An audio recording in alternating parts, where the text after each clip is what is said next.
So here we go. This is the Huawei P Smart set. Now in terms of design, this is quite distinguishable and I like how we have a two-tone color back. But there is something more impressive for a device like this, at least for a lot of people, and it is the bezel-less display, or at least some of it. You of course will still have a chin, but what they implemented with this one is actually a motorized camera on top, and that only for $269. Now in terms of internals, feels like a reused internal system compared to some other devices they have released, and it's a smart strategy to offer different designs but with the same internals. So it comes with a 6.59 inch Full HD display, a 16 megapixel camera with a 2 megapixel camera as well, and of course 4 gigabytes of RAM and a 4000 mAh battery. In terms of feel, this is probably one of the better ones that I've felt from Huawei around this price. I wasn't that impressed with the P20 Lite, and the Huawei Mate 20 Lite was, it didn't feel as nice as this one. In terms of colors, you can get this phone in this blue version, which is sapphire blue. You can also get it in emerald green, and you can get it in black. Sadly enough, the emerald green wasn't available, and if it was, I would have gotten that one. And as you can see, it has a glass back design, so fingerprints, dust, everything like that will be on it quite a bit. It's also noticeable that there is a bit of branding going on here that I'm not the biggest fan of. It's kind of intrusive in terms of design, but that really doesn't matter.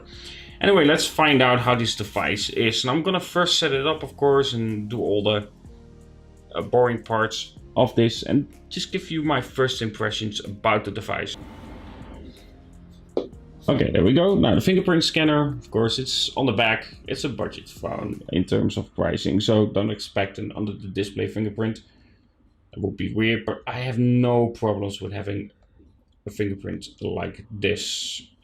Now, as you can see in terms of design, like I said, this is somewhat a bezel-less screen. We have hardly any top bezel, and we of course have our chin that we know from many other devices out there. It stands out more because we of course have a little top bezel, little side bezel, and then all of a sudden we have more bezel on the bottom. It just makes it stand out more. It's not really an issue if you ask me. Apart from that, in terms of feel, like I said, it does feel really good. It feels solid. It doesn't feel as fragile as that P20 Lite that I had. We have of course our headphone jack. Good job on that one.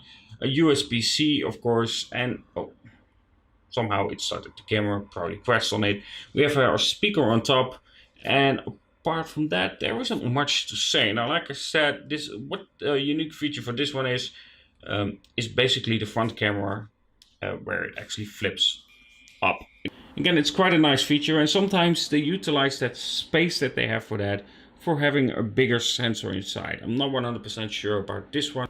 I will check that all out for the review itself, seeing if there is actually a bigger sensor inside that, but it seems like it has a quite wide angle look for it.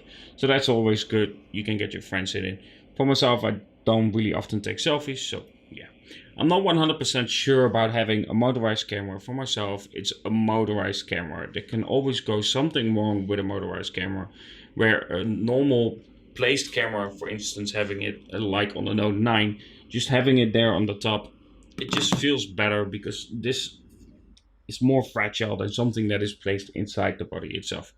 But other than that, we'll find out how this performs. It has the Kirin 710, a little bit worried about that one, because I had the Mate 20 Lite, that one also carried the Kirin 710, and I wasn't really impressed with that CPU. It was a bit slow, sometimes it had lags and all that, so I'm not 100% sure.